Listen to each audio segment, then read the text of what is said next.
What's up and welcome to another Mograph Mocast. I'm Dave. And I'm Matt, and joining us today is our good friend, Mr. Gustaf Fjelstrom. Hello. And Mograph is a supplement to our site, mograph.com, which is a motion graphics tutorial site with tutorials, plugins, podcasts, and other Mograph stuff.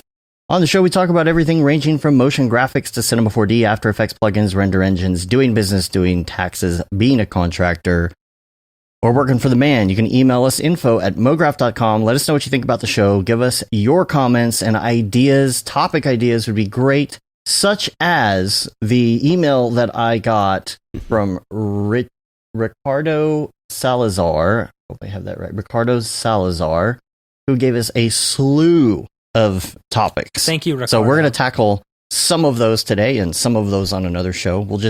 This is great because anytime we need to shoot them all off right now. We'll just. Oh, dude, it's awesome. It's awesome. It's like a paragraph, but it's awesome. So we'll hit up what we can, and then we'll save the rest for another show. But there's a lot to talk about. Yeah, I guess. Number one. Yes. In these tough times. We need R22. R22. Is actually S22. S22. So hard to S remember. stands for S22. subscription. Mm-hmm. So if you have the subscription, like I do, but Dave does not yet. Oh, I don't? No, we haven't switched you over yet. We never did. Oh. Yeah, we need to do that. I thought I was on it. No, so S22, if that. you've got the subscription, you can upgrade to the S22. It comes with all sorts of new things, such as the UV editor updates, which I hear are pretty cool. We've been up to our neck in a couple other projects that we haven't had a chance, or I haven't had a chance to even open it yet. Yeah. It's we're fortunate that we have been incredibly busy. Yeah. It was slow for a minute, and then it got super busy, and then we've actually been busier than we've. I think we've been busy all year. Yeah, we've been busy all year. It's just the all the work that we've been doing has all been like previous. So we have a certain way of working. If it's a previous like client who we've done work for and we know they're good at paying and stuff, like we don't take a deposit up front. And that was all of our work from December to now. So we were fronting the money basically, but now it's like we're getting a slew of money coming in and it's nice. Finally. But we feel really fortunate to have that work coming in. It could have gone really bad. So, it's really great. So hopefully this doesn't last much longer and everything will just. Did you see that the Congress and the Senate passed another small business thing? Yes. Yeah. I don't know. Well, they had to because all the big businesses gobbled up millions of dollars. So here's the thing. My neighbor, he's a great guy. I like him, hang out with them a lot. He's a cool guy. But I got to say, it kind of pissed me off the other day because he works for an accounting firm, one of the big four accounting firms. And he joked about how his company is the one who is stealing all the small business stuff for all the big businesses, Wow. And he just like laughed about it. Like, oh, that's hilarious. I was like, dude, you're the one taking money away from us, Did you sell him that? Yeah. And what did he say? He just kind of chuckled about it. All right, Lols. whatever. See, because that's why like all these big businesses and stuff who like they have accounting firms. They're not doing all their own accounting, So these accounting firms that are run by these big businesses or that are from these big businesses or whatever, they they're just doing it, It's like, oh, here's some extra money, but then you get called out like Ruth's Steakhouse or some of these other things, and it's like they gave the money back. Yeah, they did. I think Potbelly also gave the money back. It was like, why in the world would you even think that they're a small business in the first place? Like when I think small business, I think like 2 stores, maybe maximum, or 3 stores or something like that, not these gigantic franchises and stuff like that. Or like a mom and pop shop in the middle of downtown, Old Town, Well, whatever. Matt, in these difficult times, these days. Yeah. I'm pretty sure we got a project today where he actually says that in the voiceover.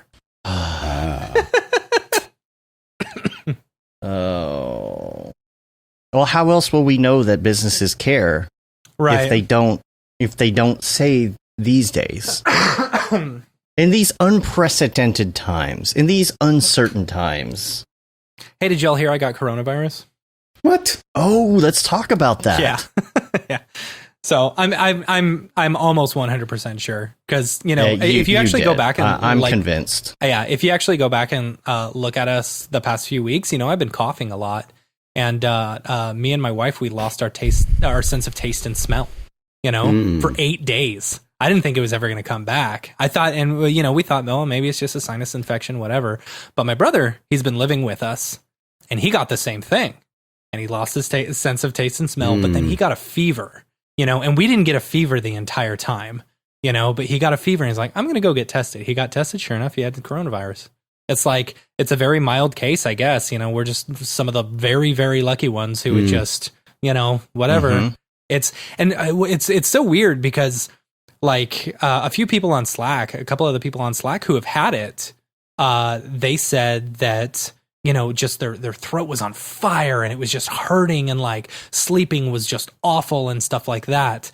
And I slept like a baby every single time. I actually slept really, really well every night. And see, that's not like me at all whenever I get sick. If I have a cold, if I've got the flu, if I've got a sinus infection, even allergies will just keep me up.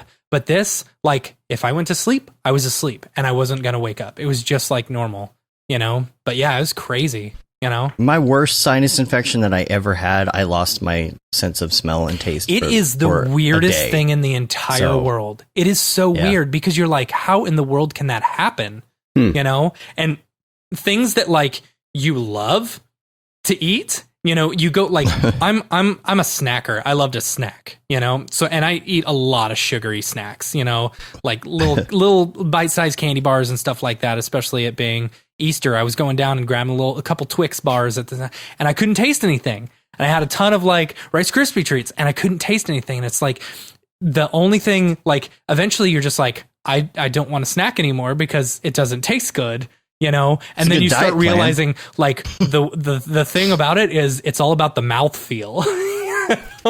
So, like, the most disgusting thing that I had when that I ate whenever I couldn't taste or smell anything was a cereal. Of course, it was what was it? Cinnamon Toast Crunch. Cinnamon Toast Crunch is disgusting when you cannot taste it. Like, the mouthfeel alone is so gross, But it's like. And I couldn't smell anything. It's so weird. Like, I couldn't smell when the baby pooped, Oh, like, God. My kid would walk in, he's like, oh, it's bad in here. I was like, is it? So, I mean, I guess that's a plus for a little while, right? Yeah. But then you can't smell his beautiful, nice head, You got to be able to smell his head. Oh, when I lost mine, I didn't even notice until I blew out a candle that was in my office, and I expected to smell, because it was like just pouring smoke out, off the wick, and I was like, why don't I smell that? Yeah. And then I put my face in it, and I couldn't smell it. And I was like, that's weird. I ran downstairs and I grabbed horseradish and just ate a spoonful of it. Nothing. Yeah. See, the sucky part was, like, Amy was like, my wife, she was like, just eat some hot sauce. You didn't lose it. So I ate a mouthful of hot sauce, but you feel the fire. You definitely feel the fire, but you can't taste it. I was like, wow. So hot. So, but yeah, so hopefully, and see, here's what's weird. So, like, one person, and I'm pretty sure, both my kids probably got it, or, it's working through them. I mean, they're fine, but one person in our house got tested, and probably all 5 of us had it, So it just goes to show that don't believe all the tests that are out there, specifically because, like, and that's the whole reason I didn't go get tested for it, is because at no point did I have a fever, other than right after I went to the dentist after my 6th root canal, and I had like a hangover or something from the nitrous oxide, and I just felt awful. But anyway, yeah, crazy. Got that row. I know. I mean, it feels kind of nice, like, being done with it, Like, well, you would think that, but did you see the WHO yesterday? I know that, yeah, but they still, came out and said that there's no immunity. You can get it again. They didn't say there's no immunity. They said there's no evidence. That means they haven't run enough tests in order to determine if there's evidence that you do have an immunity for a certain amount of time. Because of course you've got an immunity for a certain amount of time. You know, hopefully. Like, well, yeah, it's like the flu or something like that. Where it's hopefully it doesn't mutate. Yeah, well, whatever. Anyway, you know, in these hard times.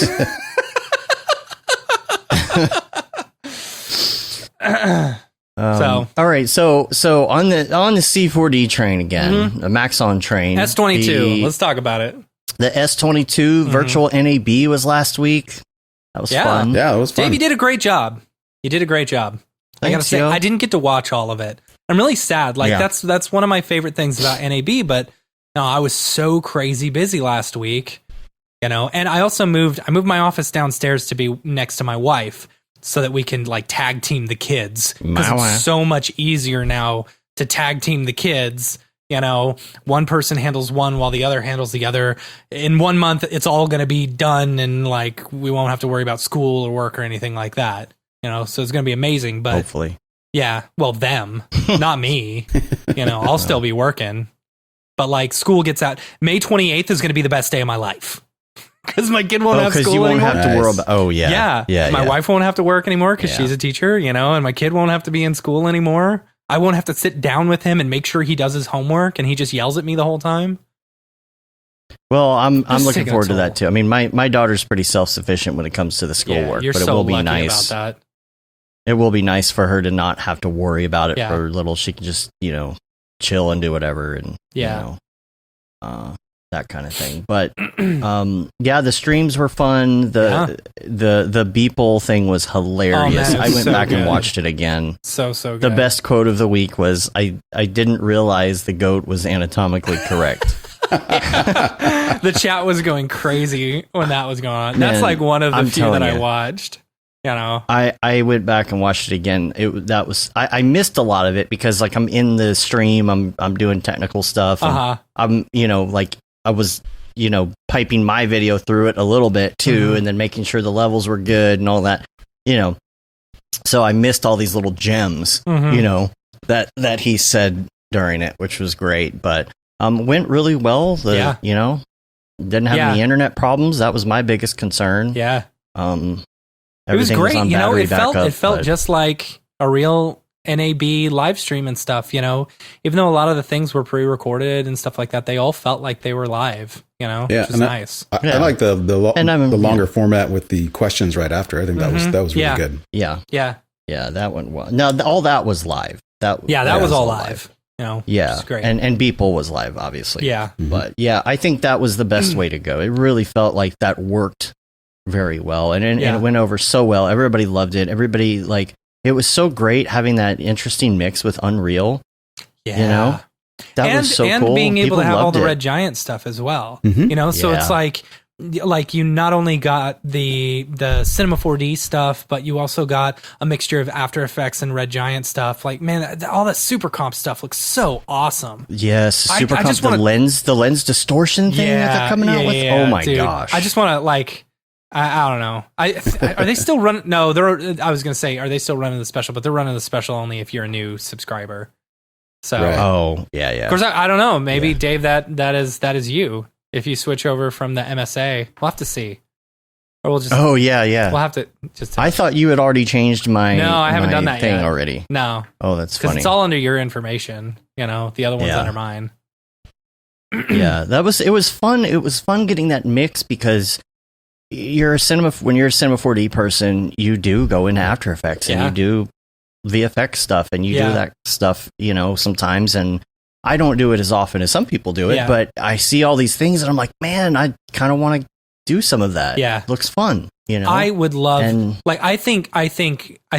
So 2 things that I've taken away that I would love to be able to see with this whole merger of Red Giant and Cinema 4D and Maxon. You know, like. People have been like, well, what should they do? What should they do? You know, And the two things that while watching all these streams, I've been thinking, one, I would love to see Super Comp become like its own standalone thing, that's almost a competitor to After Effects, I think that would be awesome. And then two, because that would also push After Effects, because then you've got another company, who's really pushing. Yeah, exactly. And two, I would love to see particular like actually put into Cinema 4D, because they've got their particle system and stuff like that. And you've got X particles and stuff, but like particular is a bit easier to use sometimes than XP, and it's like even being able to like, just use it the way it is, where if it's not interacting with things, in 3D space, but just being able to have particles, that would add simple so much to it. Yeah. Yeah. I don't know. Makes sense. So yeah. I think after seeing all these presentations, I think I think it was an excellent idea for the merger. I think the merger was a great, step forward. Yeah, I think a lot of people were wondering, how is this going to work? And as soon as these streams started going, it's like, okay, this is making sense now. Like this is working. Yeah. Yeah. And one of the things too is you get caught in that C4D universe, and you kind of sometimes forget the other programs and companies that are out there. Yeah. You kind of get in your groove, and especially if you're like me, where you're doing mostly like Cinema 4D stuff with some light comping. Yeah. In After Effects. Yeah. Never anything. See, I do ridiculous. I do light Cinema 4D with heavy comping. Yeah. So. But I think it's going to be interesting to see where it goes. Their main thing is like they just did this merger. It's like you can't expect for all this stuff to all be working together yet and whatnot. So it's understandable, but I'm excited about it. I'm excited to see where they go with it. And future streams, even like I'm interested to see where that's going to go, because did you see the official news that SIGGRAPH has been canceled? Oh no! Yeah, that was official. When? It was a few weeks ago, or like last week or something. Here, let me see if I can find it. Oh, well, I heard that the center was turned into a so pandemic response area. Let's see, Saturday, ACM SIGGRAPH sent out a thing saying concerns, blah blah blah. Hold on. I mean, the place for NAB East that we go to is huge. It's been designated a future alternative care site during COVID-19 pandemic, making it impossible to host SIGGRAPH 22 in Washington D.C. as planned. We've decided to move to a virtual conference format. So. Well, wait. Now, how does SIGGRAPH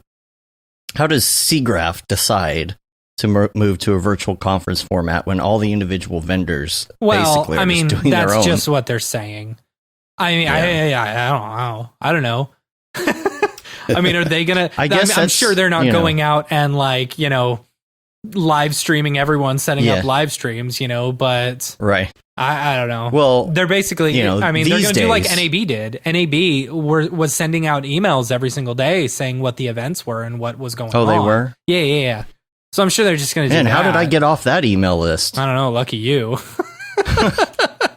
Wow. It's probably one of the like 250 emails you got during the week, Yeah. I just went through my emails after that week, because that's basically all I could pay attention to. Yeah. It was just making sure that we were good on the live stream. And so I went through 140 something emails yesterday just to clean things up.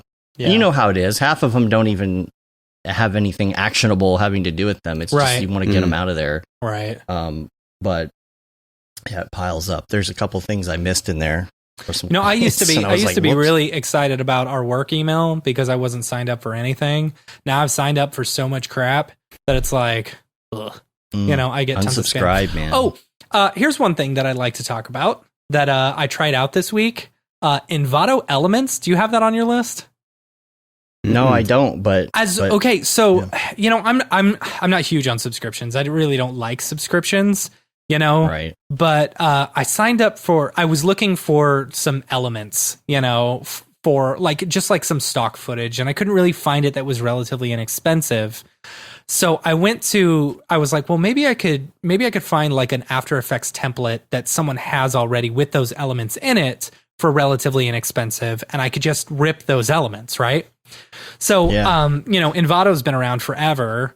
And so but they've changed over their thing to where you can't just buy individual projects and stuff anymore. I mean, you still may be able to, I'm not 100% sure, but like, they were like, okay, so you sign up for a subscription. It's like $30 a month or something like that. You can basically download anything you want, you know? And so I was going through and everything that I found, I was like, okay, download.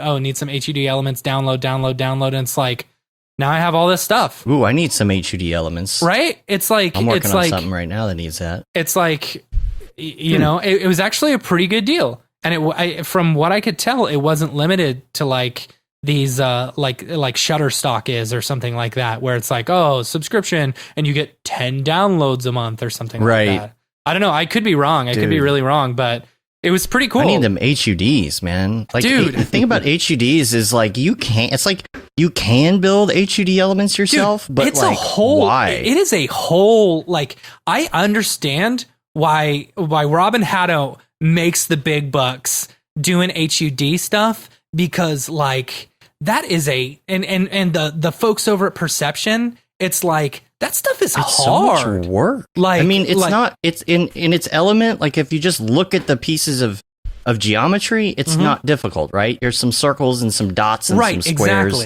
some grids. Exactly. But like putting it together and making it look good and spending the time to really make it clean and make it make sense. Man, that's a lot of work. It is. From it's a scratch? ton of work. No way. Scratch? Yeah, exactly. Yeah. So it's just like, whatever. It's a concept. So I'm just going to throw all these HUD elements in there, you know, work on it later. Yeah. But I don't know. It's so Envato Elements, I actually really enjoyed. Like, I would say definitely give it like, check it out. If you're looking for some stock, you know, they've got illustrations, you know, photography, video, After Effects templates. You know, it's all the same stuff. If you've got clients coming in the door, also they're Audio Jungle, so I think you can. Oh yeah, music as well. Audio Jungle. They've got music as well. Yeah. Envato Audio Elements. Jungle. Yeah. You can, if you've got clients coming in the door that just need quick stuff done. Yeah. Gosh, you can just slap together unlimited digital assets, one subscription, 2,300,000 plus assets, including graphics, video, audio, presentation templates, photos, fonts, and WordPress. That's killer. That's pretty good. And WordPress. That's the thing. Yeah. Wow. Yeah. You can get them themes though. That's funny. So okay, so man, I got a lot of stuff on this week list. Yeah, sorry, I haven't told you like anything. I'm just like, hey, remember this? Hey, remember this? Remember? Yeah. So Gustaf, do you go by anything for short? Do you go by just full? We're trying to get to know you. Yeah. Gustaf or Gus or whatever. Yeah. Do you go by Gus? Yeah. Okay. I didn't want to assume Gus, but okay. So we met you for the first time. I think you called into the Christmas episode or something. Yep. Right. And then you were in LA at the time, and then you moved to Austin. Yeah, actually was in San Jose, originally from San Jose, and then moved to Austin last year. Oh, okay. Yeah. Why the move? Cool. My wife works for a large computer manufacturer, and is that Apple? Yes. Okay. And they were actually offering relocation packages because they were actively trying to recruit managers to come out to Austin because they were building a brand new campus here. So that's awesome. Yeah. So we came out in May and we drove around and found this house that we really loved, and then we bought it and moved out here in July. Yeah, that's awesome. How do you like Texas? So far so good. We moved like right in the middle of summer, so I'm not really a big fan of the summer. Yeah, the summers suck. So spent a lot of time inside. So, but no, it's the springtime now is gorgeous, and we're just totally. You liking that no income tax? Yeah, indeed.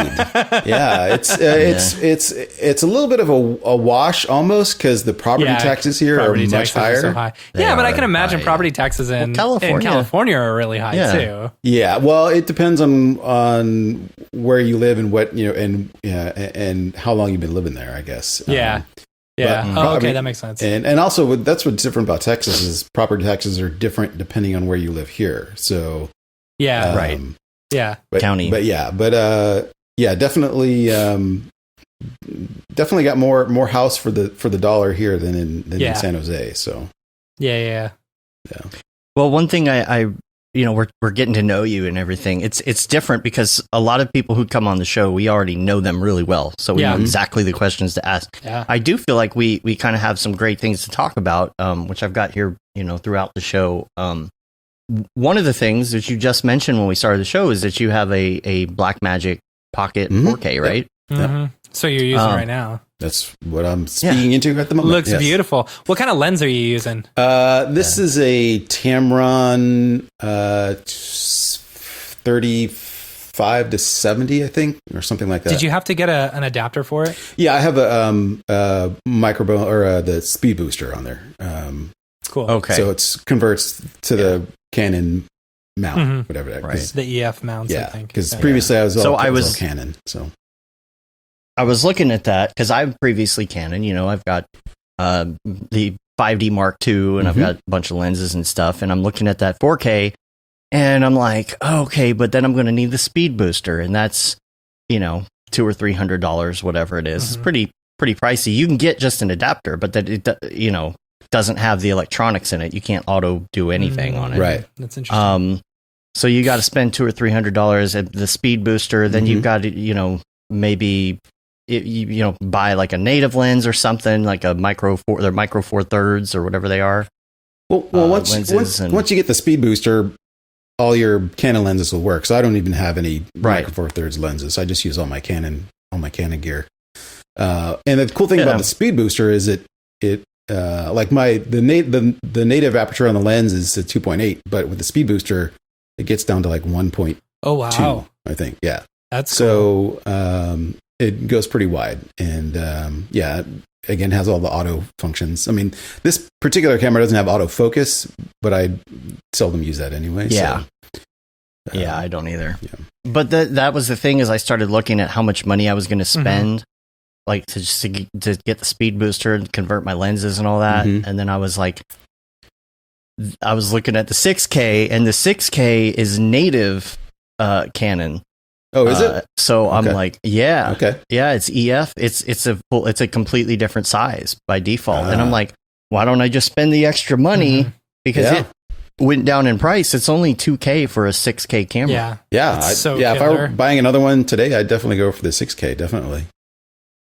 So and it's got better low light, obviously. But I was not planning on doing that, but I kind of looked at my budget and I'm like, did you do that? Okay. Like, what was the motivation to do that? Just to have better to get the camera? Well, because I'm recording a course pretty soon, and is that just for the course? I'm not going to use a green screen. Well, I mean, I'm just like my Canon camera. I mean, I use it for other things. I do personal stuff with it, and if we ever need to shoot anything, we can shoot with it. Plus, if we ever want to do like in the tutorials and stuff, I really don't want to use my webcam. I want to use like a real camera. So, excuse me. Yeah, thank you. So, got the Rona. So I had been eyeing it for a long time, actually. And really thinking about getting it, and I'm just like, okay, I'm going to pull the trigger, spend the extra money on it. And it just made sense. Yeah, I'm really happy with mine. I mean, the battery life is a little wonky. Like we barely get like a half hour. Really? So with a single like it's a Canon style LP6 battery. But I have a external V mount and an adapter, and I think can run for 3 hours or so. So you kind of have to build it up a little bit, more than just like a run and gun kind of thing. But I'm super happy with it. It's cool. Yeah, and you do it in stages. You buy the different pieces in stages, and there's the it's Blackmagic. They have the ATEM switchers, which we have one that's just like a dumb thing you put in a box and it's all on the computer. And then they have the newer panel switcher, and then they came out with this switcher Mini Pro, or it's about to come out, which is really cool. It's got like 4 HDMIs. It's got network. It's got a plug for USB-C. You can plug an SSD drive, and that's the other thing about Blackmagic. You can plug in an SSD drive to your cameras. Yep. Is it the ATEM Mini? Is that what you're talking about? Well, the Mini is like $200 and something. That's on back order until April 30th. But there's a Mini Pro, and that actually has a network. You can actually stream straight from the box without a computer. Wow. So, you have like it's only, I don't know, like 8 inches, and so you can hold the thing in one hand, hook a bunch of cameras up to it. You got an entire production studio, that you can fit in a box. So cool.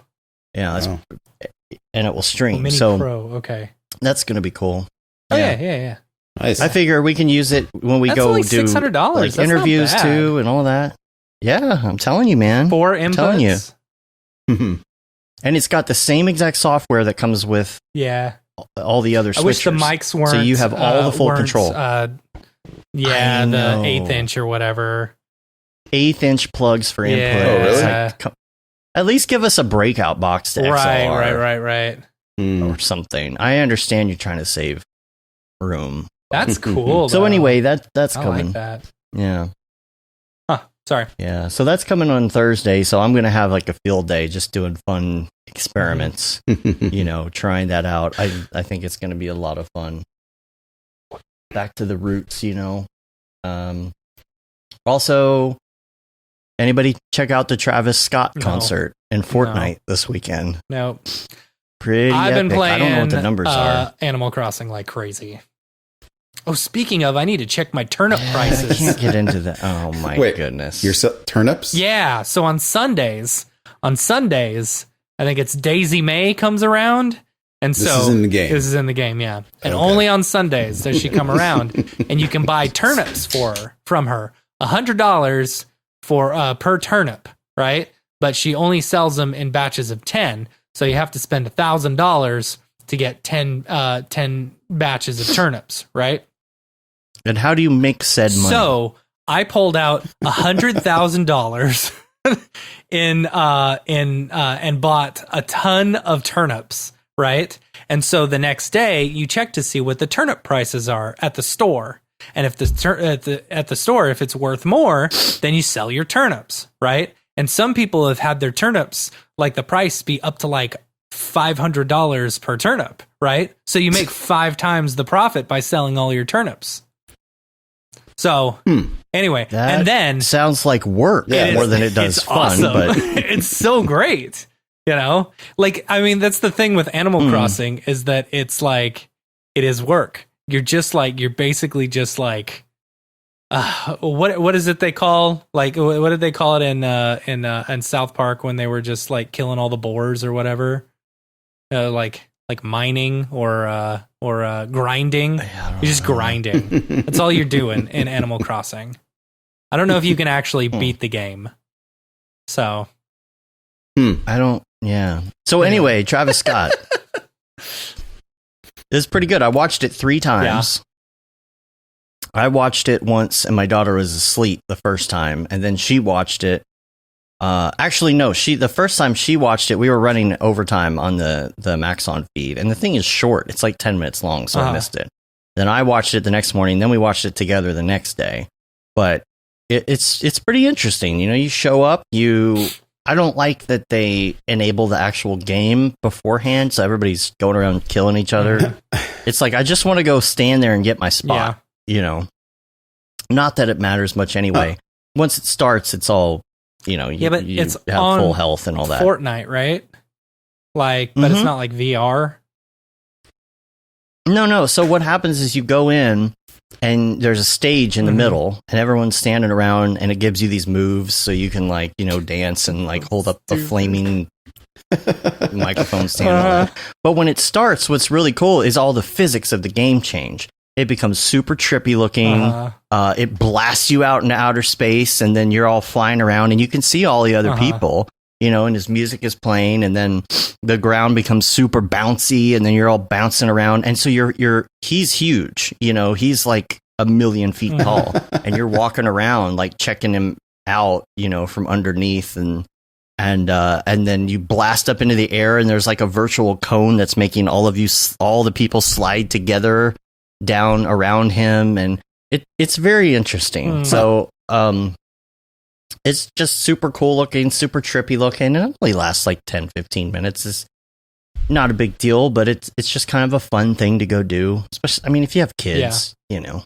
Yeah, I guess. I don't even know who Travis Scott is. I don't know how many. I don't know. You don't know who Travis Scott is? I don't either. Yeah. I got a documentary you need to watch on Netflix. Okay. Just saying. Is it about tigers? Because if it's about tigers, I'm in. No. It's about him, and there's no narration at all. Oh, okay. There's no narration. It is all just footage, and it puts this whole story together. You would not believe how many followers he has. Yeah. The concerts are just thousands and thousands and thousands of people packed, and it's just, I would never go to one because it looks dangerous. Yeah.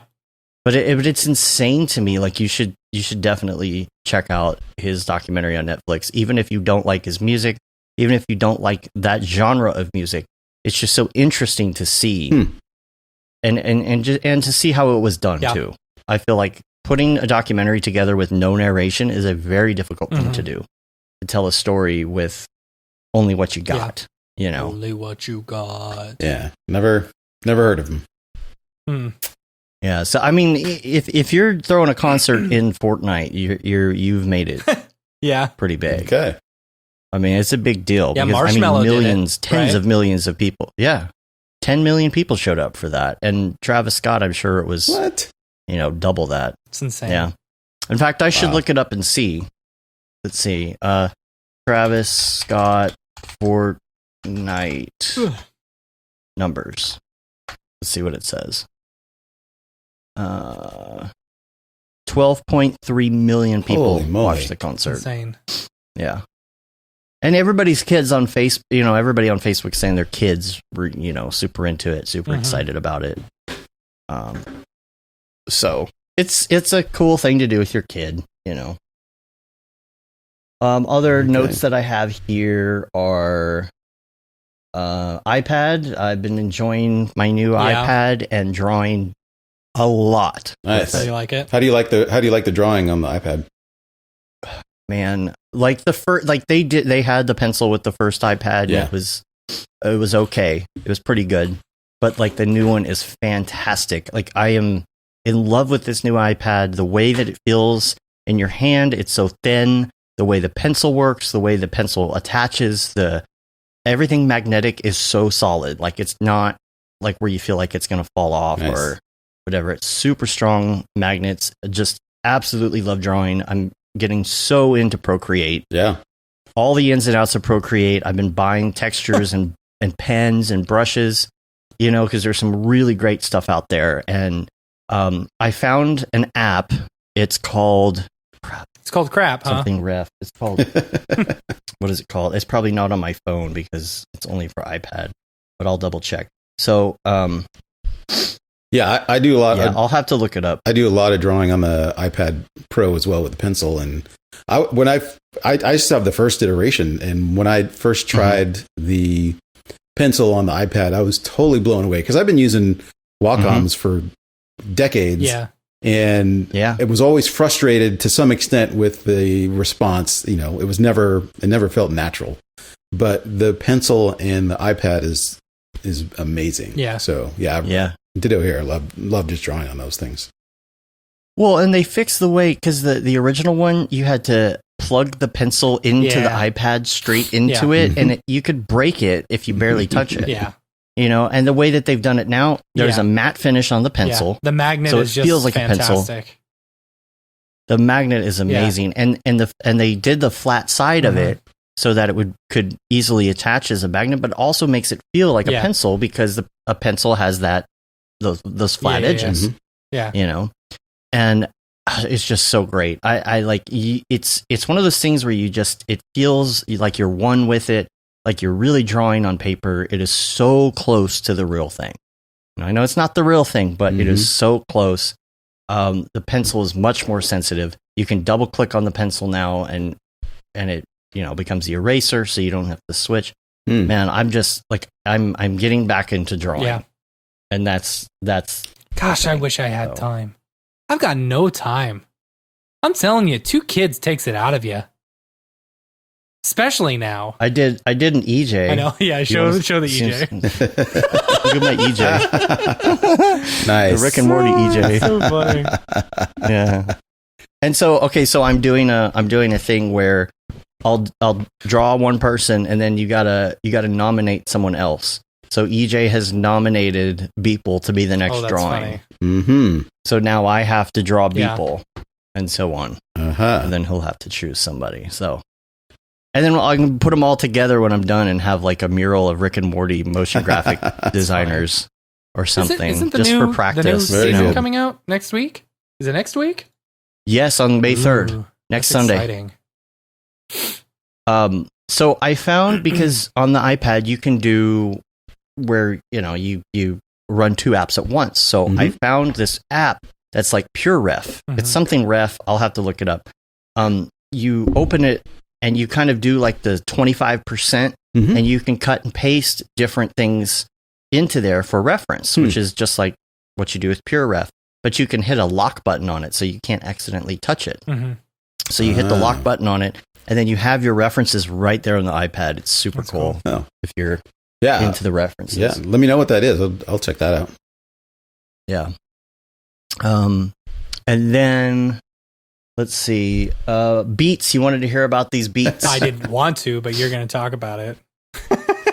Well, you can't go running. You can't go running with Bose headphones. Let's be honest. It's a bad idea. I guess. Yeah. They could fall off. They could break. They're hot. They're going to get sweaty. It's going to make the padding on them fall apart, like these Sony ones do always eventually. And so you need something that's made for running. And I had an old pair of J Buds, whatever they were called, and the battery is just so bad at this point that it doesn't really last. So I decided to research, and like what happens every time I research, just like with the camera, I go in and I'm like, okay, well, I could get this, or I could spend a little more and get this, and it will last me, and this is the recommendation. Right. And so the first thing I'm thinking is, why Beats, right? Because Beats are, not great. Bears, Beats. Battlestar Galactica. So, and when people think Beats, they think not so great. They think, they have a high return rate from Apple. I know that. And they're expensive for what they are. And there's too much bass on them. I don't know about. Well, not in this. They are very bass heavy. Yes.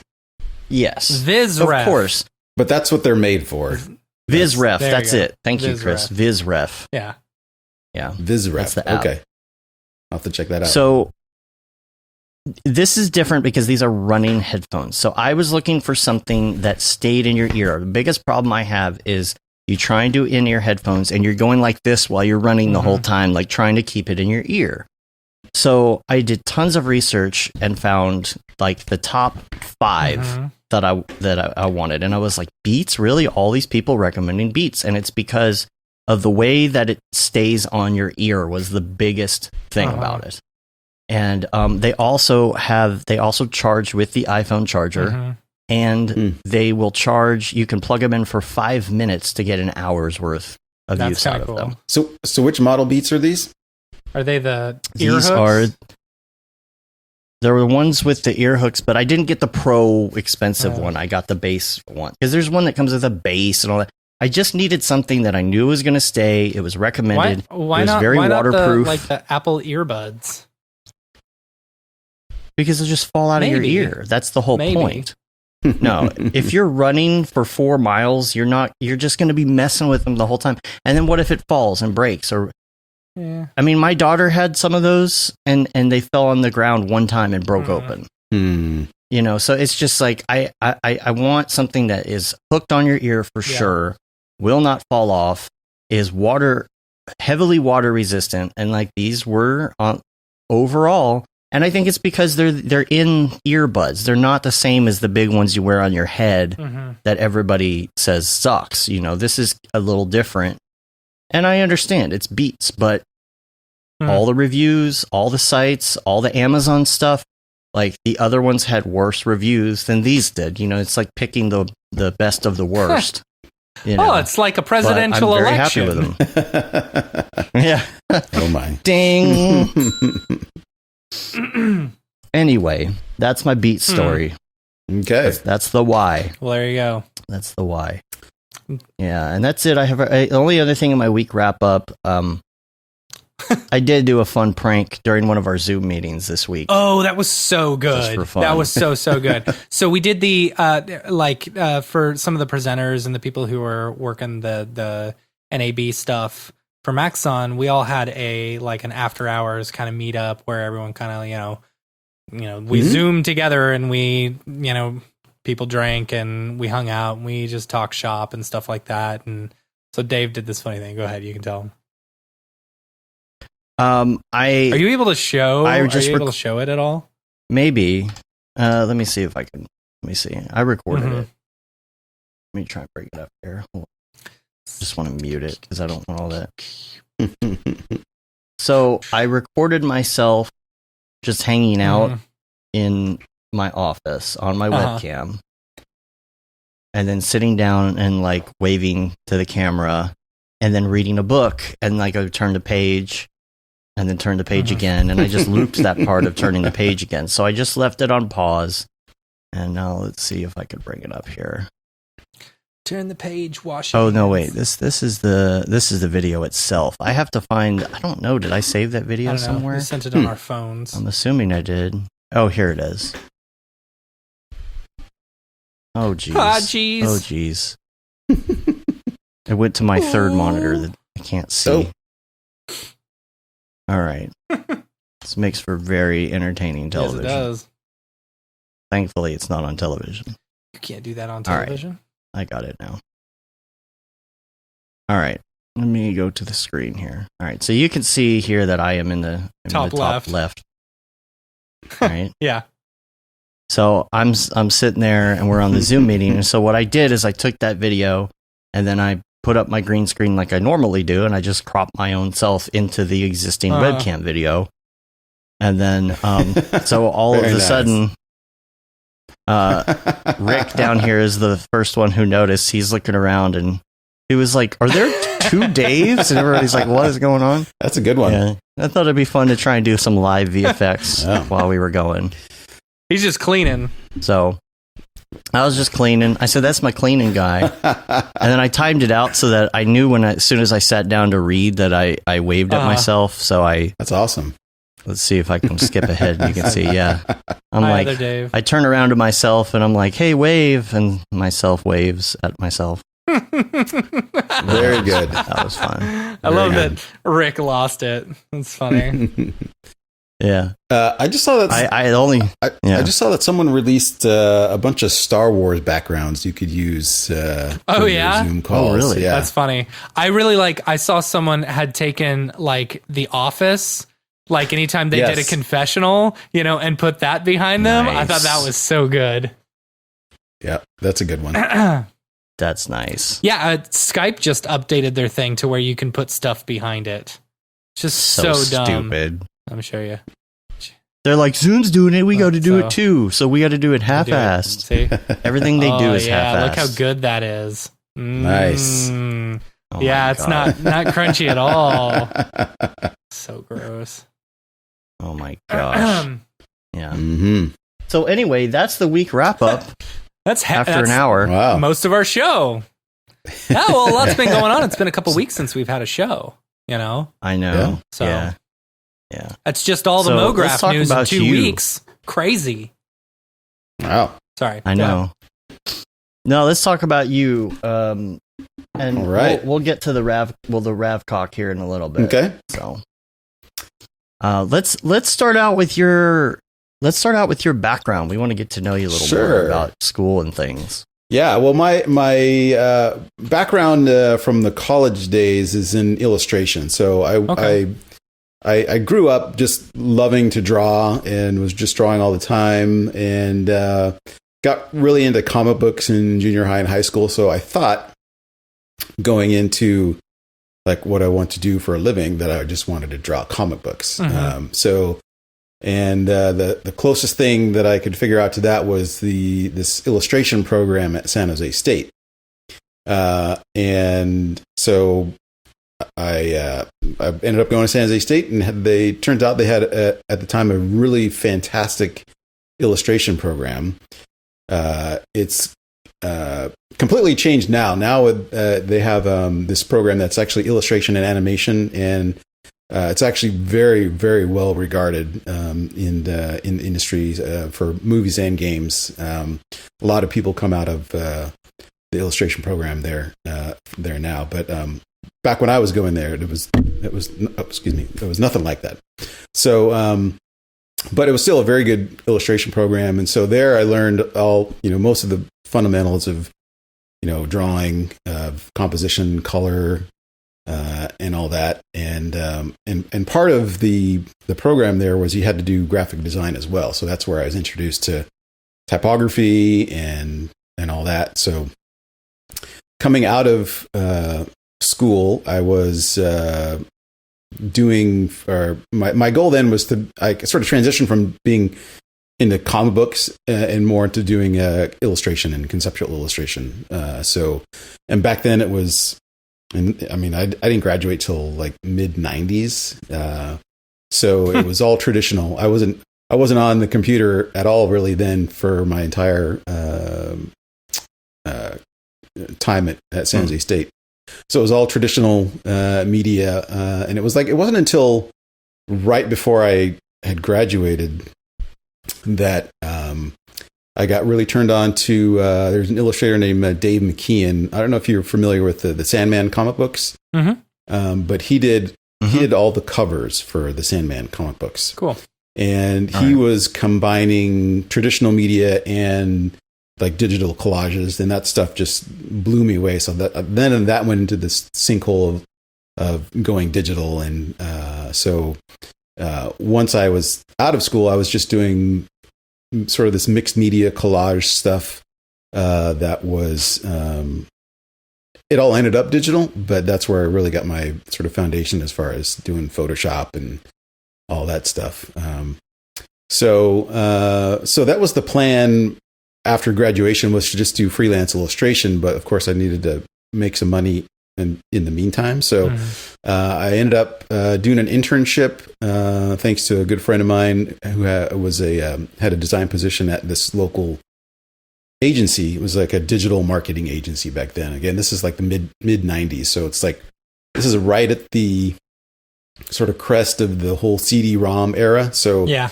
I came on interactive board. CD-ROMs. Yes. Yeah. Interactive. Mm-hmm. In fact, the company Shockwave and what was the other one? Flash. What was the Flash? It was the director. Yeah. Macromedia Director. So yeah, I actually my last 2 semesters at San Jose State, I was already working full time as a design intern at this agency, and it was they were kind of starting up their interactive branch of this agency, and I sort of jumped on this train like right before it took off, because like as soon as the sort of CD-ROM sort of started to decline, that's when we started doing more web stuff, and then everything really took off. Like this company just grew like crazy and went public, and so I got to ride that sort of all the way up, so by the time I graduated, I was already working full time, and so I was doing that graphic design by day, and then doing my illustration and music stuff by night. I ended up doing freelance illustration on top of my full-time stuff for about 10 years. I had a couple of steady gigs at some music magazines like Bass Player, Guitar Player, and Keyboard Magazine. And so that was pretty good for a while. I ended up doing a couple of book covers, but it wasn't until 2001 that that kind of stuff started to fall away. And I didn't keep after it enough as far as like getting the right clients. And, I was plenty busy enough working with the full-time gig, and never really made enough money in the illustration world to justify quitting my day job. So I just ended up kind of going on that trajectory. But yeah, my background's in illustration. But combined with that was, photography and painting, and I really like just combining all those the disparate elements. So I'm looking through your stuff. I didn't know you did the School of Motion Design boot camp. Yeah, that came much later. That piece that you did is awesome. Like, honestly, all the work that you've got on your site is so good. This Converse one that you did, Thanks. I was like, oh, that's a sweet commercials. I wish I had done one for Converse, but no, I didn't realize it was just for the School of Motion Design boot camp. That's awesome, dude. Yeah, I did that. I took a sabbatical almost 2 years ago now. I'll get to that in a minute. So, working in the Silicon Valley agency world, and I ended up working with the same group of people for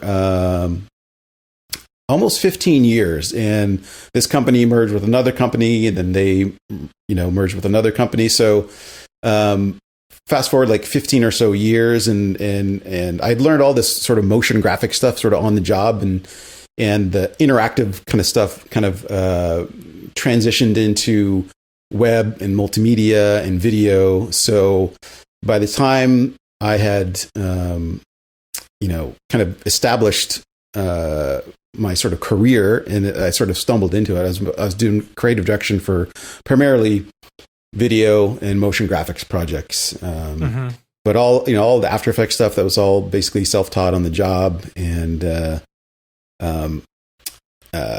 that kind of segued into just doing creative direction for web stuff. And so I graduated college in like 96, and then I worked for pretty much the next 15 years, 15 and change. But I was really just kind of growing dissatisfied with the agency life, and always kind of like wanted to get back to my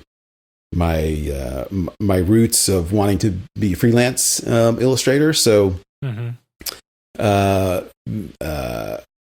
the last agency that I worked for, I think in 2014, they just out of the blue just went out of business, and I suddenly was without a job for the first time ever. Timing wise, it worked out to go on board at the church I was attending, because they needed some help with their video and motion stuff. So ended up taking that gig. I mean, it was quite a substantial pay cut, but it was rewarding work, and I pretty much had creative autonomy. And I did that for 3 years. I had these visions of building a team there, but that really never materialized. So I came to the point where I was like, well, I really got to step aside and let someone else do that role. And thankfully, with the support of my wife, because I couldn't have been able to do this without her, I was able to resign, and then basically take a year and sort of refocus my time and my effort into becoming a freelance motion designer. And so, I basically took that year and just was woodshedding like the whole time. I did several online courses, the School of Motion being one of them, just to kind of have these external deadlines to kind of push me along and do some of these projects. So, and that's where I'd kind of messed with 3D and cinema for, kind of dabbled in it, the last 10 years or so, but never really put my whole back into it. So once I decided, yes, okay, this is the route I was going to go, I sort of had to, I abandoned the Mac world and jumped in the PC world and built a PC. And I knew, and I just happened to choose Redshift to start learning. So So yeah, for a year straight, it was nothing but tutorials of Cinema 4D, Redshift, X particles, and as much stuff as I could sort of cram into the day. Wow. And as I sort of gave myself a year to kind of I wanted to kind of throw out all my old work and just put up new stuff, even if it wasn't real. So, right. That's okay though. Like, here's the thing, like, I gotta say, so I'm going through your work and it's fantastic. Like, thank you. It's really, really well done. And some of these things that you've got from School of Motion, some of the projects that you did, I love the way you did them, because, with most people, if you do work from a school or something like that, you don't necessarily want to put it on your reel or put showcases. But I love that, like, at the end, you were like, this was for educational purposes and stuff like that. And it just kind of lets people know, this was a school project. This is what I worked on. This is what I came up with, given the direction. That's fantastic. It's great work. Thanks. Yeah, I was a little apprehensive about putting some of the School of Motion projects on my site, because I wasn't kind of sure how that would look. The thing is, any one of us within the industry who knows what School of Motion is, and to know that you've actually gone through the course, not only if we know it's a good course, and now let me ask you, did you actually make it all the way through? No, I stopped at the last project. That's always my question. I haven't found many people who have actually made it all the way through yet. So, anyone who actually takes it shows at least a little bit of dedication in order to do that, and to be able to come up with really good, style frames and boards and stuff like that. It's definitely a testament to their teaching. Yeah, and I really loved how the School of Motion was set up, and there, I was a little hesitant at first because I didn't know if the design. So I took the design boot camp, and I didn't know if it was going to be a lot of review kind of stuff for me, as far as like the skills required, and for sure.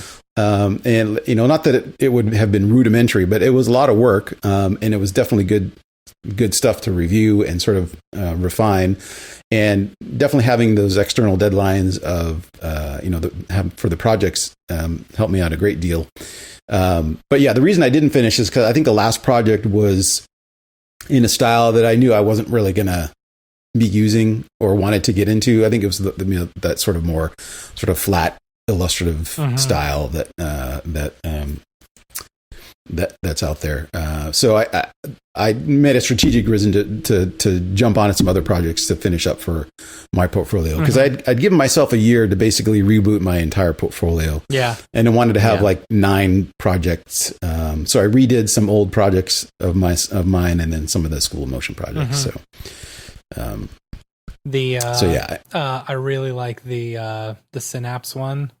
Gosh, that's cool. Oh, thanks. That looks good. Thanks. Yeah, that was actually from I did that in January this year. A local guy here in Austin hit me up about just doing this. It's actually that 10 seconds is actually 10 or 12 seconds actually a insert part for a live action video that they were doing. So they were shooting this guy on a stage, and they wanted to, he was going to take a drink of the energy drink, and they were going to zoom into his eye, and then that's where I took over, and then basically back out. So yeah, that was super fun, like super quick turnaround project. Looks great. Looks fantastic. Thanks. How'd you do the lightning? Is the lightning all 2D? No, it's XP Lightning. Oh, I didn't know XP had lightning. Yeah. Yeah, it's super super easy to set up. See, that's the thing. That's the thing about X particles. Sometimes, it's like, and it's the thing that I like about X particles. It's also the thing that I hate. There's so much stuff that you can do with it. It's like trying to learn your way around X particles sometimes can be a pain.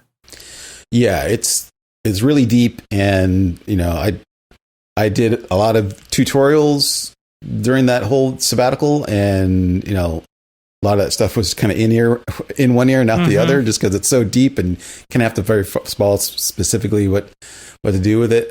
So yeah, I'm finding myself continually trying to keep on top of learning how to do stuff. I feel like I can do barely anything in X Particles. But yeah, luckily the XP Lightning is fairly easy to set up. So that in conjunction with just some post work in After Effects for the flashes was fairly straightforward. Looks great.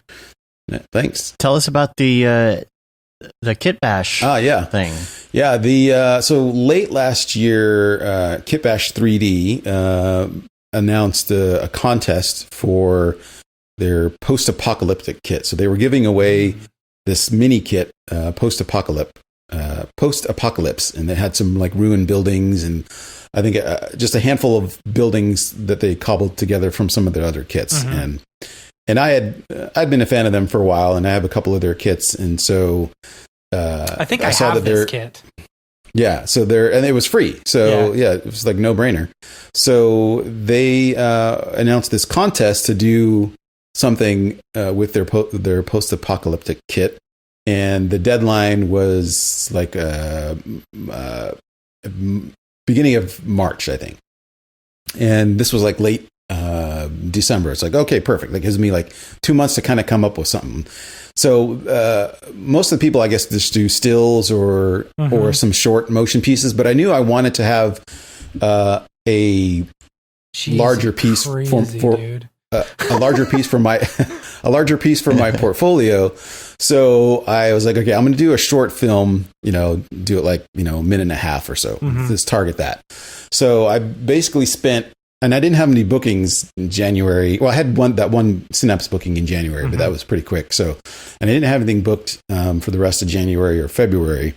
So I thought, okay, I'm going to do this, and this will be my big piece. And then, it'll be for the contest, but that'll be cool. And the deadline is end of March, beginning of March, and I'll just have that done, and it'll be done, and I'll put it on my portfolio, and that'll be it. So yeah, I just treated it as a little short film project for myself, and spent a lot of time just kind of working through my process. And on my website, I actually put a pretty detailed breakdown of the process of what I went through to put that whole thing together. So it's so good. Thanks a lot. And you came in second? Second, yes. See, you should have. I'm curious what first looked like, because that was really good. First was beautiful. It was 6 seconds long, but it was really, really, really beautiful. 6 seconds? Oh man, that's a load. I would have been pissed if I were you. No, not at all. I mean, the prizes were cool. Like I got like 6 free kits or so which is great. But no, I was super happy to be recognized for that. And, I really just did it again for the external sort of deadline sort of function, because I found I tend to work better. And you did all the music and sound effects yourself? Yeah, everything awesome. Start to finish. Did all that. Wow. Did all that myself. Nice. And in Ableton? Yes, I do actually. Music is kind of the other thing that I do, and I've been doing that as long as I've been doing art as well. I chose to do art as a sort of professional venue, and music is just totally. You got a ton of stuff on Spotify, right? I do, yeah. So yeah, with the music for this piece in particular, I knew I wanted to have some original music for this piece. So actually, I did that before putting anything together 3D wise. So yeah, I do all my tracking and recording in Ableton, because I found that's much, as far from the digital audio workstations out there, that's the one that's the most flexible as far as like sketching things out and not getting locked into some sort of linear arrangement right up front. So yeah, I do all my tracking in Ableton. And then most of my arrangement in Ableton as well. And then once I get to a point where I'm happy with arrangements, then I start exporting things into Digital Performer, which is more of a detailed, full-featured MIDI and audio sequencing app, which I've just been using for forever as well. So I do the final mixing in there. So. That's awesome, man. Yep. I love the breakdowns you got on here. You got Thanks. like everything in the breakdowns. Your website is a very good example of what people should do for a portfolio website. Oh, thank you. Yeah. Thank you. Yeah, I guess having grown up in the digital agency world, I guess some of that stuff kind of rubbed off on me, I guess. For sure. You can tell. And that's a good domain name too. Yeah, I've had that forever. I think I can't remember when I registered that, but Botched was actually the name of my record label originally, because through college I was in a band and we were just releasing our own music, and we couldn't get signed to anybody, so we just created our own label. So Botched Records it became, and I registered that domain, and I just had that forever. And it's interesting now. I was telling you guys before, it's like I at least 2 or 3 times a week I still get people emailing me through my contact form on my website asking for help with plastic surgery needs. Why would anyone think that? Why would it? They see Botched, the TV show, and they just assume that I have something to do with that, even though there's nothing on my site that's plastic surgery related. That's really funny. Wow. And even on my contact form, I actually put a funny little checkbox that says, I agree that I'm not asking for any help in any plastic surgery situation or something like that. But people still check that, and they still email me and want me to book them on the TV show. And what was on top of that is I have my Twitter domain is @Botched as well. And even these doctors on the show, like, they don't know how to use hashtags, and they tweet @Botched, and they're like you work on the show, like you should know that that's not your Twitter handle. Yeah. So, but I'm just. Do you ever respond like, "What does this have to do with me again?" I do sometimes. No. Here you go. You say, "That sounds great. You should be on the show. I think you should come up to our studio at this time on this date." Yeah. Ask for John. You should say, "No, I'm still waiting on the check. Could you send me the check?" Yeah, that has crossed my mind. Send me some money, but that's good. But I figured, well, these people are kind of desperate, so I figured I'd leave them alone. Or you hit up the actual TV show and say, "I'm willing to sell this for $100,000." Right. Yeah, I've gotten a few offers, and they always appear to be from nobodies, but I'm just not interested in selling, so I don't need to. Yeah. But oh well, that's cool, man. Maybe that show will die out at some point, and I'll just get my peace of mind back. You open for freelance? Yes, absolutely. Yeah, it's good to know. Good to know. Yeah. Mm-hmm. I had one of the other things about this Kitbash project was I kind of slated, January and February for that, and then I was going to, launch that, and then just kind of pick up more steam and just take on some more work. Mm-hmm. But ended up having to have surgery at the beginning of March. So fortunately, my surgery date coincided with the end of the contest. So good. So I was able to get that done before my surprise surgery. So fun. Yeah. Man. And I like your setup too, that you posted of your my studio, your office. Yeah, man, that is pretty. That is very pretty. Thank you. How do you like the giant Cintiq? And are you working in cinema in it? Yeah. I absolutely love it. Yeah, I could never go back to just mouse and monitor. Do you lean on it?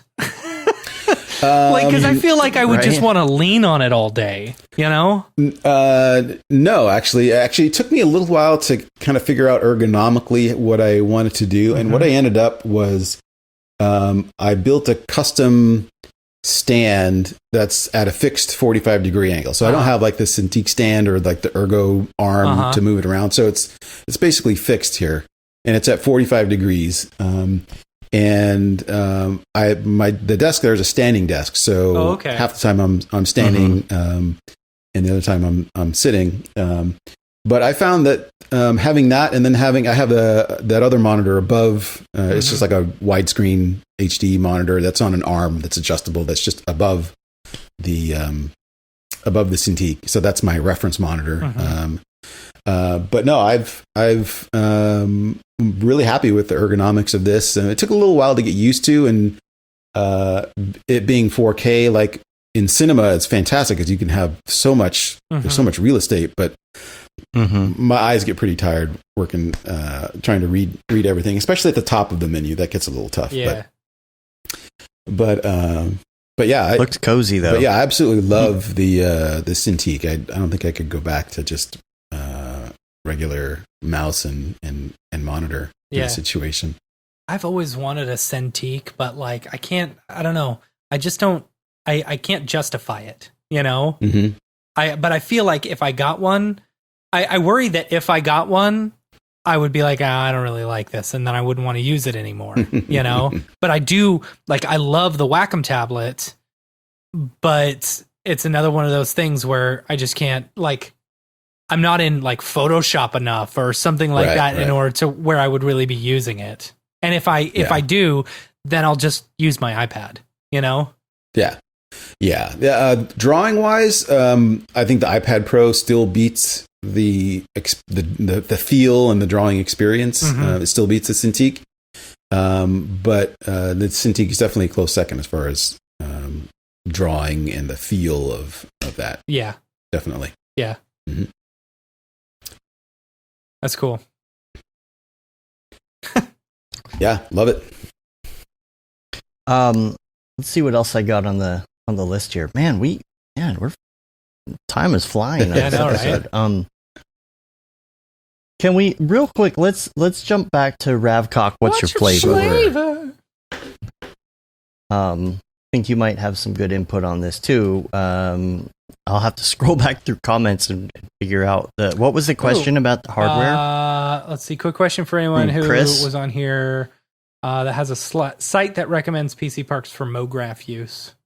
You know, and we were talking about the Sagery. The Sagery is a good one. Yeah, that's from Sage. Sagery. Sage of Shadows. And then there's a I can't remember the name of it, but there's like a CG Director. He's got like a blog, and he's got several write-ups on builds for specifically motion and 3D. Best PC for 3D modeling and rendering. It's right at the front. Yes, is it CG Director? CG Director, yeah. That's a good resource. Yeah. Chris said, so what's the best place to start? Haven't had a PC in a while. Am I going RTX 2080 Ti yet? Definitely go RTX. If you're starting right now. If you don't want to spend the money, I'd say go for the 2070 Supers. You know, me personally, that's what I did. I bought a couple of them. They're the best dollar per CUDA core that you can get. So I love my 2070 Supers. I think they're great. And you get the blower style, and you know, you just stack them like crazy. So, and he said Cinema 4D plus Arnold plus X particles. Now, if you're going to use Arnold, it's important to note that you want to have some good CPU power. You want to get one of those like 32, 64 thread rippers and stuff. Or if you've got the money, I'd say go up to like the 64 128. Gosh, if I had the money, I would do that in a heartbeat. Yeah. I'm thinking about upgrading mine just because even for the streaming stuff, I'm starting to almost hit a wall on CPU. You know, because I'm getting real complicated with the streaming, you know. So, thinking about upping that. But yeah, for Arnold, totally, you're going to want that. And you're still going to want the RTX. You know, either way, even if you're not doing GPU rendering, I feel like as far as like particles and doing like flame simulation, explosions, all that, you know, if you're doing TFD, TFD is like butter right now with an RTX card. Not that the RTX is actually the reason, but I'm just saying like the newer cards. I wish TFD wasn't so expensive. It's nice. But by the way, I do have on my list for this segment is Jenga FX. Jenga FX. This is the like real-time explosion fire simulator thing Embergen? that Otoy is working on. Embergen. Okay. Yeah. That's the name of the software. Yeah, I've used it. It's cool. It's very cool. I got on their beta and was playing around with it. Couldn't figure out how to export it or anything, but like it's super cool. And like the fact that it does this stuff real time, it's like it's insane. And for some, like, here's the thing: it's not like 100% like realistic movements and stuff like that. You know, it's more game engine-y and stuff. But for something where you just need like quick smoke or quick fire or something, and you don't need it to be 100% accurate, like physically accurate, like this is fantastic. And Otoy has announced their I can't wait until I can't wait until that gets all implemented. I'm really looking forward to Andrew Kramer's new volume plug or Nebula. Yes. Did he show that off? Nebulous? Yeah, he did. He did? Yeah, he did. It's just amazing. Yeah, it looks fantastic. He showed that a little bit last year. He's been showing it for a while. A year ago, last January, when I was in London for MDC, he showed it. Yeah. I think he kind of did the same thing with Element 3D. Like he showed it off a lot, you know, just like here and there, and then like finally released it. Yeah. So yeah, getting people excited for it. I can't wait. I can't wait. Yeah. Jules will be on the show in 2 weeks, by the way, so we can get all the new updates on all the new things. There was I think they had just announced a beta of Octane X for Mac. Yeah, so I think let's see if you can go to their site. I think everybody at this point is just waiting on Apple to update some drivers and things to make this work. Because I think that was something with that's what Jules was talking about. Redshift as well, right? Like when David McGavran was talking about his thing, he said, you know, Redshift that for Mac should be later on this year. Redshift for Metal. They've got all the what is it, the core or something, the core functionality built or something. I can't remember the exact They said words. They said it was feature complete. That's what it was. Yeah. So I think everybody's just waiting on Apple to do something. It's Apple. It's freaking Apple. You know, that's great to know that you're working. You can finally do it, but you're going to be waiting on Apple to stop breaking your stuff. Do you know why they're not in a rush? Because they don't care about artists anymore. Nope. Here's the thing. I want the ability. I really want the headless rendering. You know, because I want to be able to, like, say, I would love to be able to get another MacBook Pro or something like that, you know, and just work straight off of my MacBook Pro and not have to actually deal with any of the cards, like have it all be rendering on all my PCs, you know? Right. I don't know. The presentation that he did for, what was it? Was it GDC? The GDC presentation that he just recently did was so good. Y'all should check it out. The thing that I'm most excited about is they're talking about working on a way to keep, like, say you're in cinema using Octane and it crashes, that it doesn't crash the entire program, that it only crashes the plugin and you just have to restart the plugin. Right. Like that to me would be absolutely killer. And I don't think there's any other, I don't know of any other plugins that do that. Yeah. Yeah. What else do I have in here? I don't even think we're going to get to that email today. It's fine. Save it for another week. Which is fine. Yeah. Did you see the Michael Jackson portrait that this guy Alex Marks did? All the yep. Yes. So good. So good. Yeah. So good. Can you pull it up? I was just blown away at the detail on this. And I was trying to find a good link besides Facebook to pull this up on, but I couldn't find. I think I saw it on here it is. Instagram this is from Ariev or something. Ariev posted it on Facebook. But here, check this out.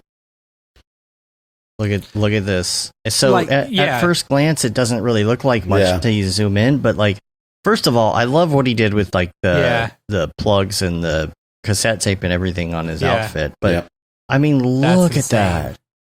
It's absolutely insane. I mean, it's all just like, okay, so what do you think they did? You think that's just a texture? That's just a texture, right?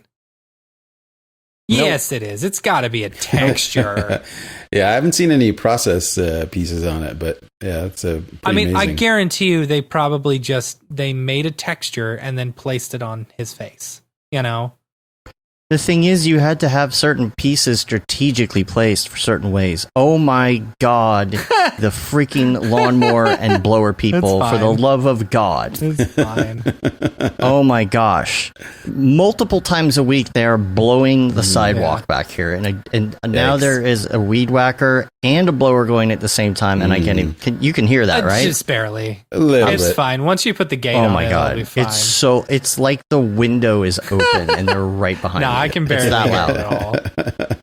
I wouldn't have even noticed had you not the said way anything. They do it. All right, keep going.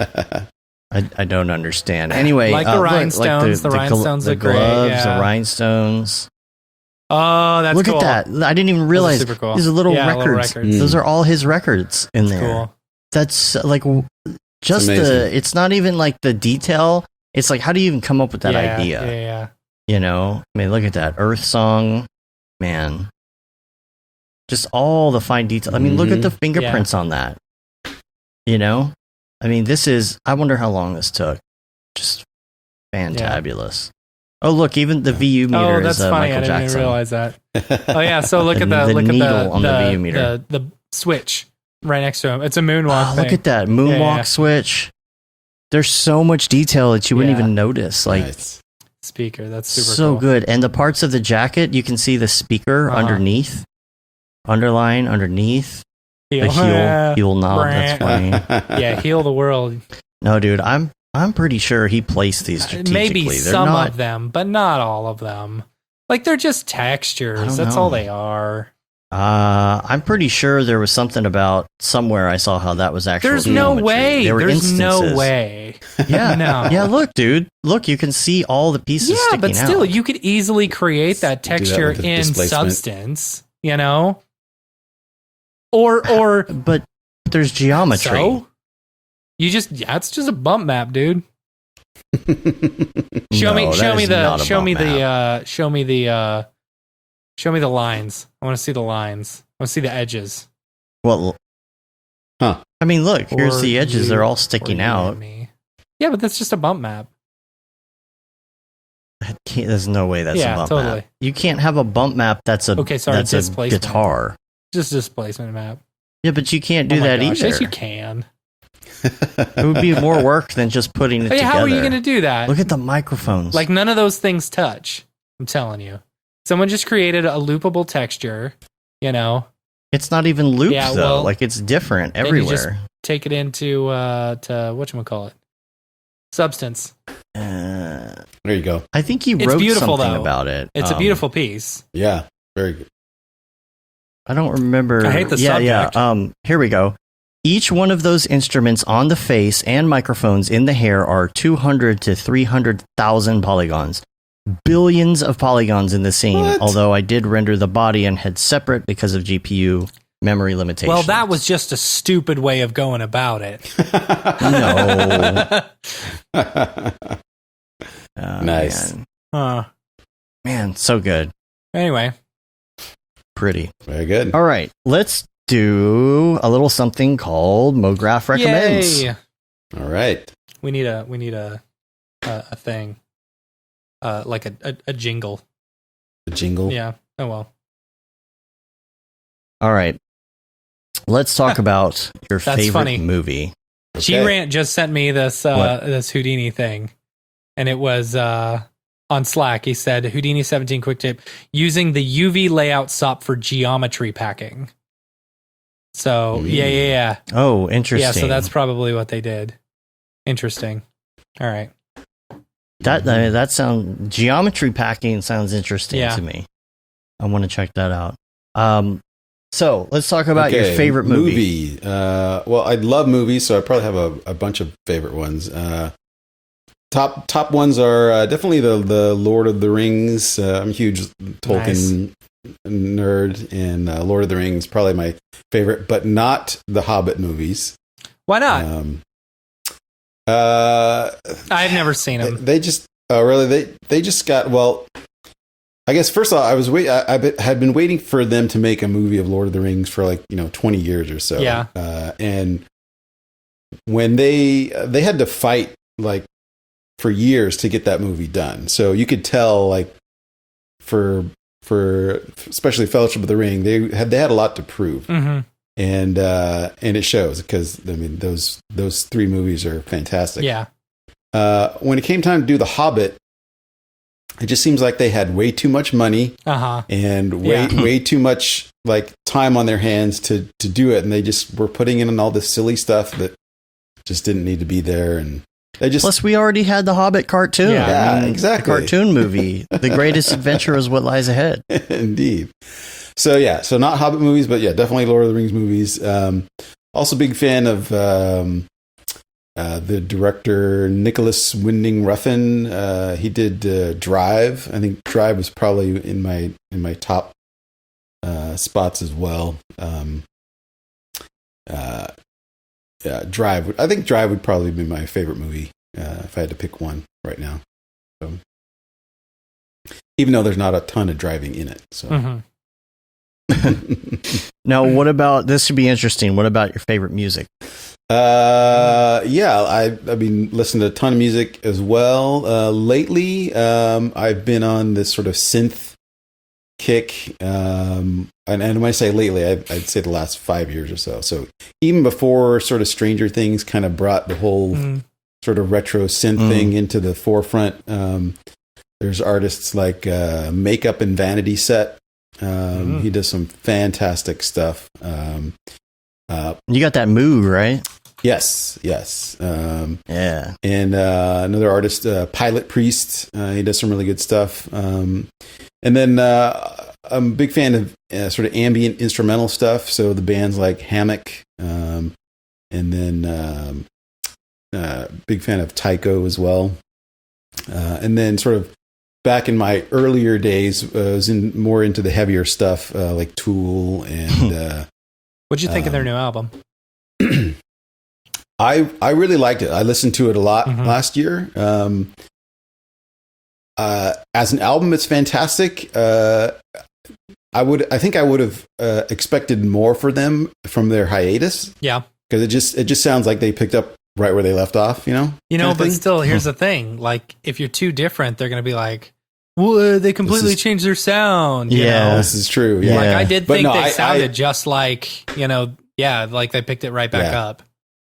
Yeah, the album was fantastic, and I caught them on tour as well. I went down to San Antonio because they didn't hit Austin, but the concert was fantastic. And then my all-time favorite band though is Rush. So hands down, I think I've seen them in concert. They're great.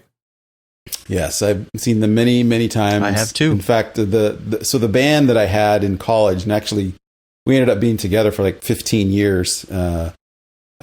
We were basically an all instrumental version of Rush. That's what we're doing. And if you Google or if you punch into the YouTube Maximum Indifference, you'll see a clip from our second CD release show, which was 2000, I think, was when we released our second CD. Nice. Rush is probably my all-time favorite music.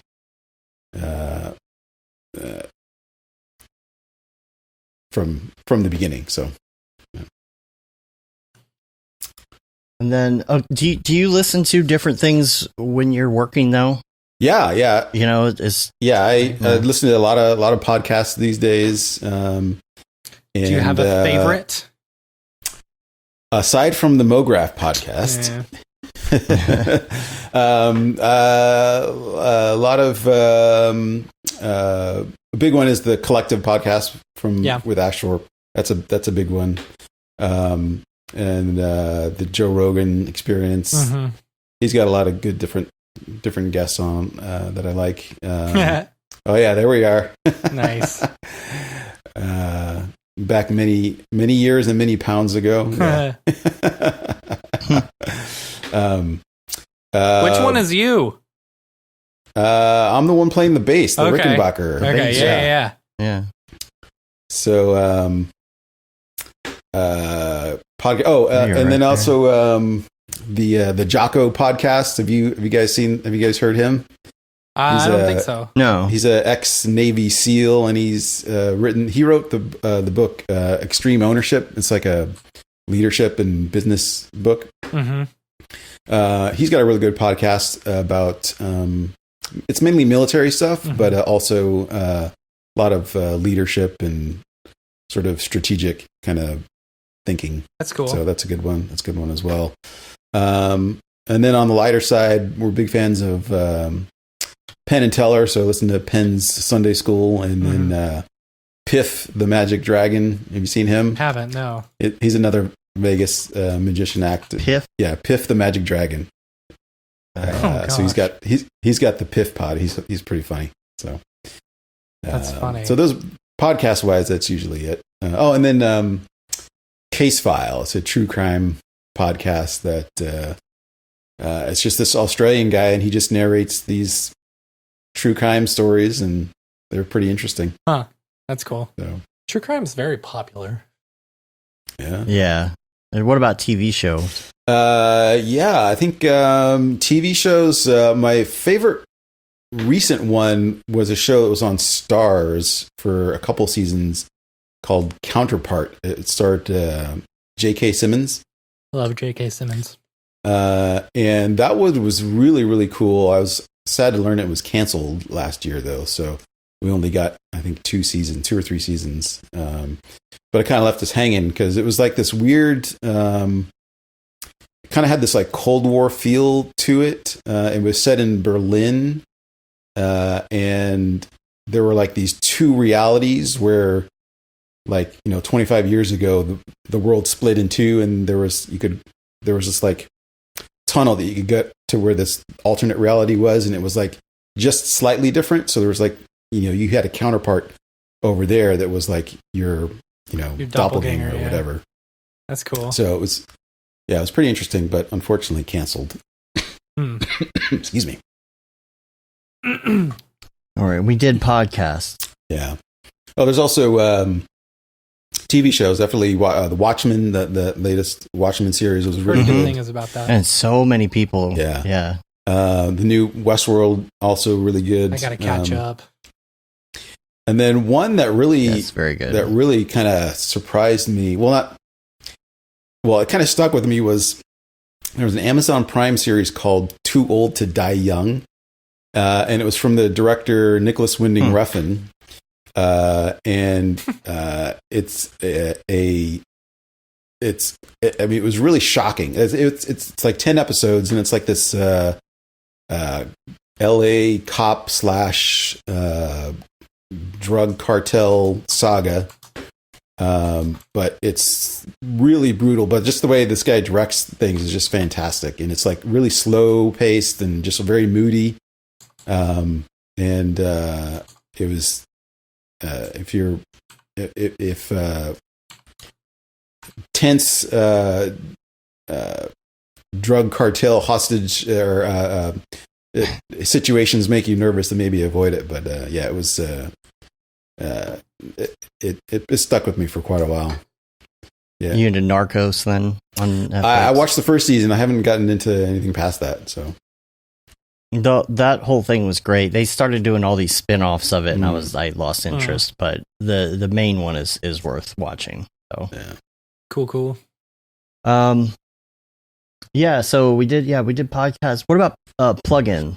There are so many. I guess the one I've been using most, Redshift. I don't know if we're going to call that a plugin. Most of the stuff from GSG, I'm using every day as well. And then, if you want to talk audio plugins,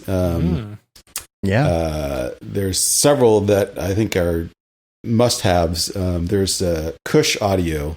They make and it seems like everyone has kind of gone to this subscription model for plugins, which is kind of nice. Stupid subscription models.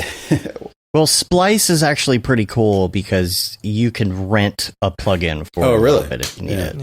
Yeah. I don't know. It's just like, if you're going to, I understand like a big program, you know, paying for it, but like a small little program, what do I got?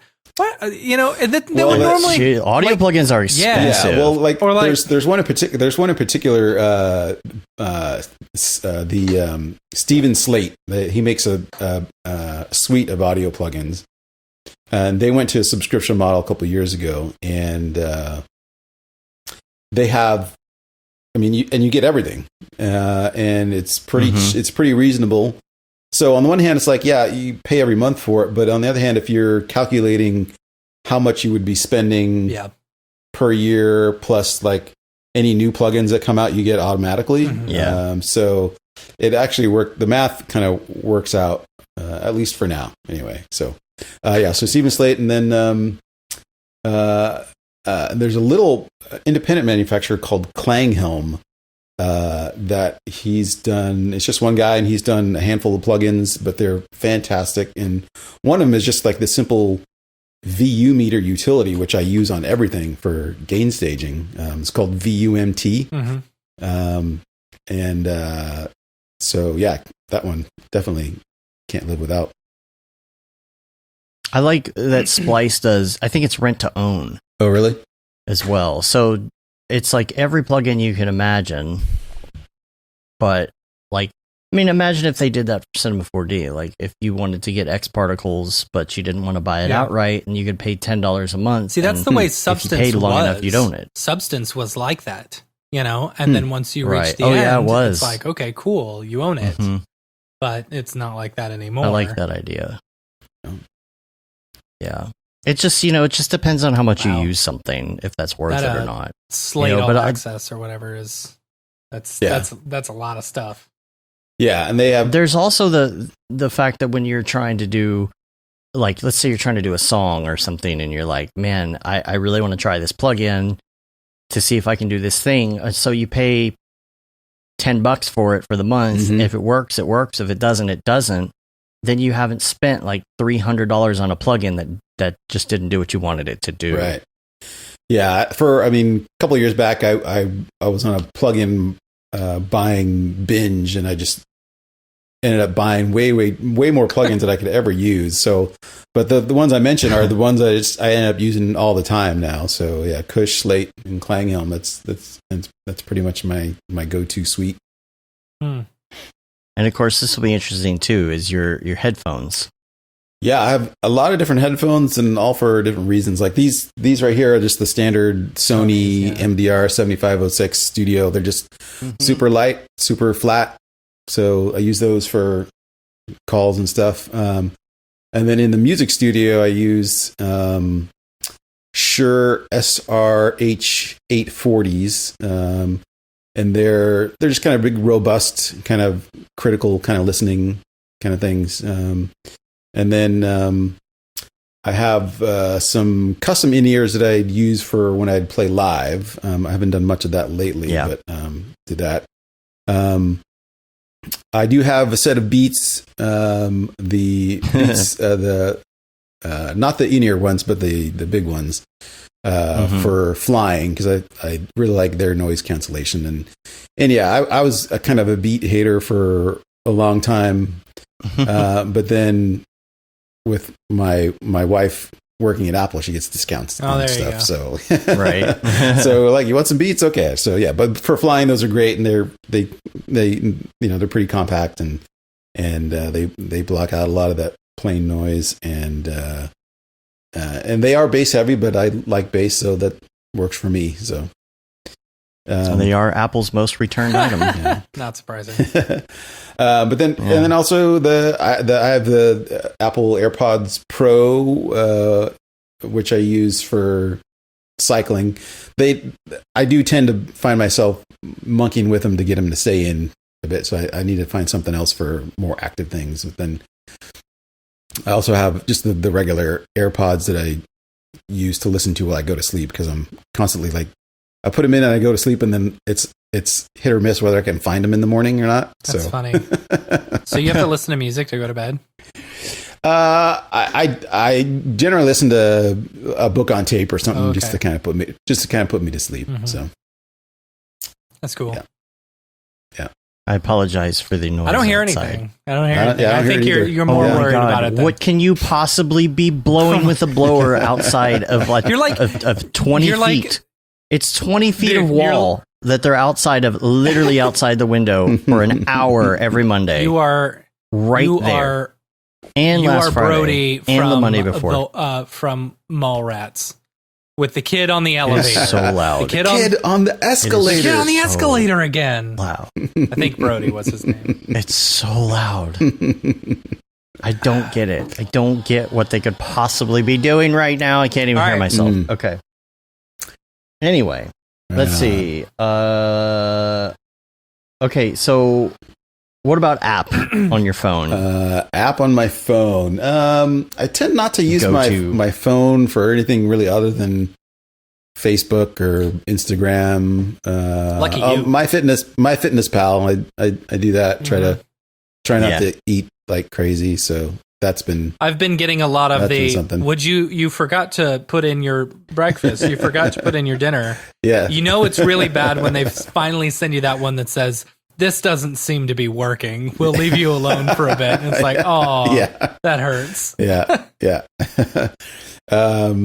So, and then, I tend not to do too much on my phone as far as apps go. So that's probably it, app wise, at least on the phone. And the hard one, of course, is favorite life hack.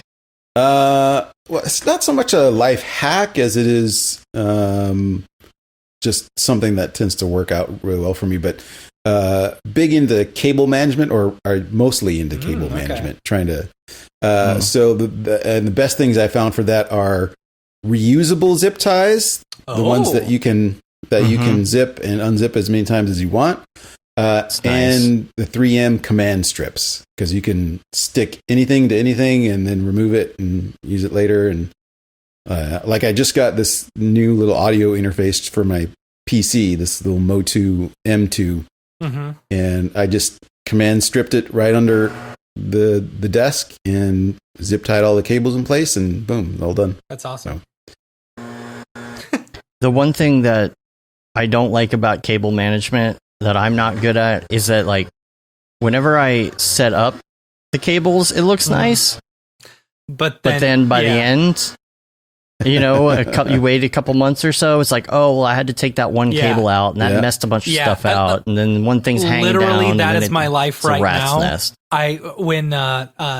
When I got my office all to myself, you know, once Nick started working from home, I redid my whole office, reran all my cables, and now if you look at it right now, there's just cables hanging down everywhere. Because, you know, hook up the Oculus Rift and stuff like that. I never have that hooked up at all times. Well, that's where the removable zip ties come in. Yeah. You can change things and or the Velcro ones, and you do it in such a way to where you have different stages. You know, to like, okay, this part you could break out, this part you could break out. And nothing's ever like too permanent, or else you're just gonna ignore it and not ever fix it. Yeah. Yep. I can kind of hear myself again. That's good. All right. I think we've reached the end. We're gonna save all the Ricardo stuff for later, because there's just so much. And I mean, we're already at 2 hours here. So Gustaf, great show. It was good, yeah. Thanks for having me. Great work too, man. Thank you. It's awesome. Yeah, and thanks for having me, and also just thanks for everything you guys do for the community. I know you guys work real hard with. Yeah, we don't do anything. We just get on a camera and goof off. But even stuff with like the broadcast last week. So thanks for all your hard work. Yeah, appreciate it. And we were hoping to see you at DFWC 4D. Yeah, bummed that we couldn't. Gosh, I don't even know when the next one's gonna be. Who knows? It sucks. It's gonna have to be big. Yeah, we'll do it up. It's gonna have to be We will do it up. And we got to make sure we can get all the same people out there. You know, we really want to do that up. So that'll be cool. We can hang out in Dallas and everybody can catch up with each other. Yeah. Yeah. So you got botched.com. Yep. Botched.com. And what about your socials? All the socials. Everything is linked on my website. I need to get better at my Instagram. I go through spurts where I'm posting stuff, but then I don't. So maybe it's one of those old dog situations where I'm not quite getting it just right. But yeah, I think just Botched Creative on Instagram, and then Botched on Twitter. And yeah, cool. That's it. Cool. All right. Well, we appreciate you being on. We're gonna wrap up here. You can rate us on iTunes, leave a review on iTunes or whatever. It helps get our ratings up on your podcatcher of choice, I should say. Also subscribe to our newsletter. I still haven't sent it out, but it is on my list now that things are a little calmed down after NAB to get that out there. We got some articles. We got a couple different articles that are going to be coming out this week and next week. So stay tuned for that. There's a news page on the site that has stuff like that on it. So check that out. You can say you've been there, done that. Got the t-shirt with the Mograph logo tee, the Paul Babb Feel the Babb 2020 shirt, all the profits from that. Go to Doctors Without Borders. Then you got the Render Things t-shirt, hoodie, and long sleeve tee. And of course, oh yeah, look at that. Render Things. And then I need to get a new Paul Babb shirt because mine is so old now, like the arm ripped and we need to change it to the nicer material. The nicer material and like the change the date. Material, yeah. So yeah. And then that Render is Fire shirt. Bab Rabinowitz. yeah, there you go. 2024. Yeah. And then the that Render is Fire shirt, which you can only wear ironically. We're on Facebook, Twitter, Instagram, Periscope, not really anymore. YouTube, Mograph.com, and I guess that's it. Unless you want to hit us up on TikTok or some junk, I don't know. But other than that, I was making fun of Beeple the other day. I was like, "Do you even TikTok, bro?" And he's like, he showed me a screenshot of his TikTok page. And it's like 800,000 followers. He's like, yeah, I know what I'm doing. I'm like, oh, okay. Yeah, when you said that, I was like, dude, you know he TikToks hardcore, right? His TikTok game is strong. Nice. Yeah. All right, we're going to get out of here. Thanks, everybody, for watching. And until next time, I'm Dave. And I'm Matt. I'm Gustaf. Have a good one. Later, yo.